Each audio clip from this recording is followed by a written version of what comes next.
அந்த ஊழியனை கர்த்தர் எழுப்பிக் கொண்டே இருப்பார், உயர்த்தி கொண்டே இருப்பார்.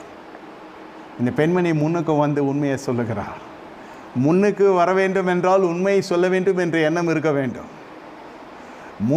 பின்னுக்கு இருந்த பெண்மணி முன்னுக்கு வருகிறார். தேவ செய்கை. இன்று பின்னால் எந்த பகுதியில் இருக்கிறாயோ அதே பகுதியிலே கர்த்தர் உன்னை முன்னே கொண்டு வர போகிறார். தீர்க்க தரிசனம். பொருளாதாரத்தில் பின்தங்கி இருக்கிறீர்களா? சுகவீனத்தில் பின்தங்கி இருக்கிறீர்களா? பலத்தில் பின்தங்கி இருக்கிறீர்களா?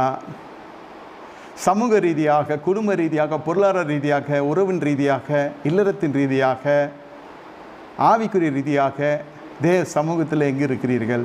இன்று கர்த்தருக்கு முன்னே வந்து காணப்பட போகிறீர்கள். கர்த்தர் செய்க. எத்தனையோ பேர் சுகம் பெற்றாங்க. ஆனால் இவ்வளோ விளக்கமாக நான் பேசுனதில்லை. இந்த பெண்மணி குறித்து பல விஷயம் பேசியிருக்கேன்.